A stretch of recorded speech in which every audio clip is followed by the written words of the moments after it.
You are listening to 600 Saga. Today's feature is Implant by wryly. John Smith sat in my office at the hospital looking alert and healthy. He'd come a long way from the unwashed, raving, homeless lunatic that the police had brought in 2 months ago. We still didn't know his real name. Things are much better now, Doctor. I don't hear the voices or see the rolling colors while I'm awake. But it's the dreams. They seem so real, so meaningful, he said. I wasn't too concerned about the dreams. One has to expect side effects from any drug treatment, and John's quality of life was so much improved. It's a matter of striking a balance, John.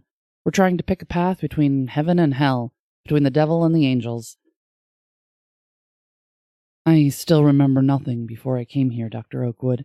Just flashes of people and places, but it's all so disconnected. It's all to do with my brain tumor, I expect. He didn't have a brain tumor. He had something else inside his skull. Something denser than a tumor, but less dense than bone. I'd seen nothing like it, and neither had anybody else if the medical databases were to be believed. It sat on the surface of his brain, at the back of his head, close to the visual cortex. It was circular, about 10 centimeters in diameter, thicker in the middle than at the edges. A series of filaments radiated from it, branching and rebranching into John's brain until they disappeared beyond the display resolution of our equipment. One of the main filaments was broken, and even though I didn't know what it was, I felt that was where the trouble lay. Tell me about your dreams again, I said. It's always the same. First the music, then the rolling colors. Then I'm in an office, sitting across the desk from this woman. What does she look like? It's difficult to guess her age, between 30 and 40.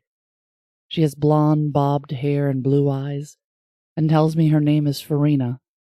She's attractive, dressed conservatively, and seems businesslike. And what does she say to you? She says that my implant isn't functioning properly, that she can't contact me while I'm awake. She says I've been sent here from the future, that I have a very important job to do. Do you know what it is? She explains it in great detail, but when I wake up I can't remember. John, the growth is putting pressure on the sensory parts of your brain. It's not surprising that you're having hallucinations and lucid dreams. Try not to worry. If all goes well tomorrow, we'll remove the problem and everything will return to normal. And will my memory come back, Doctor? I have every reason to hope so, John. It was one of my stock phrases. The procedure was textbook. We shaved his head. I looked for scars from a previous operation. There were none. The object must have grown in place.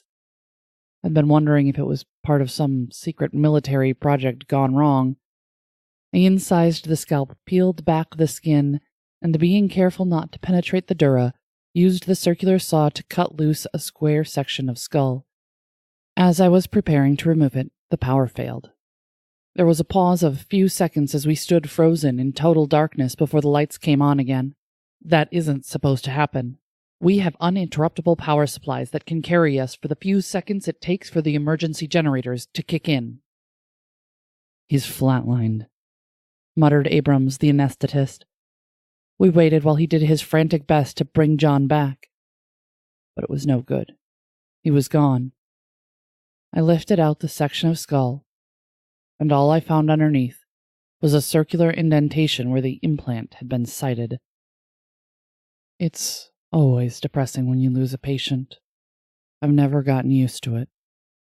I changed out of my greens and went back to the office to write up my notes. There was no sign of John Smith's computer records, no copies of the x-rays or scans, nothing. Probably something to do with the power cut. I'd had enough. It could wait till tomorrow.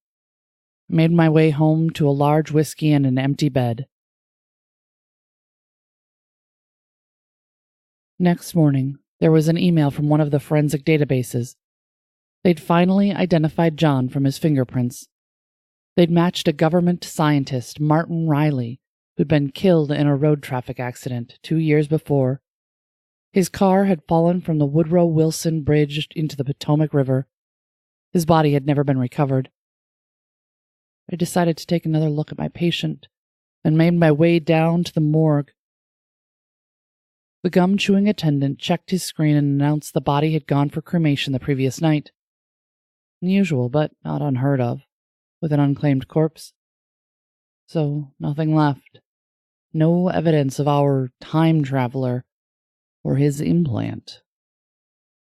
After I left the morgue, I stood outside the entrance for a moment, thinking about John and his dreams. But I had another patient to see in 10 minutes. I hurried back to my office to read the case notes. This was Implant by Roger Ley. Roger Ley was born and educated in London.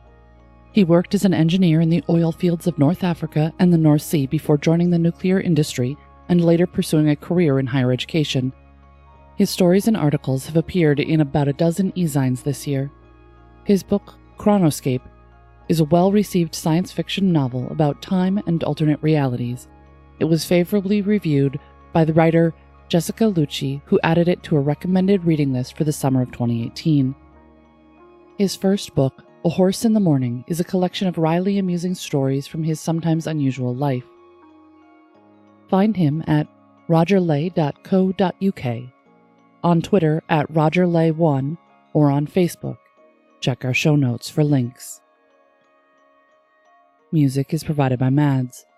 Learn more about 600 Second Saga, our authors, how to submit your flash fiction, and how to support the podcast in the show notes.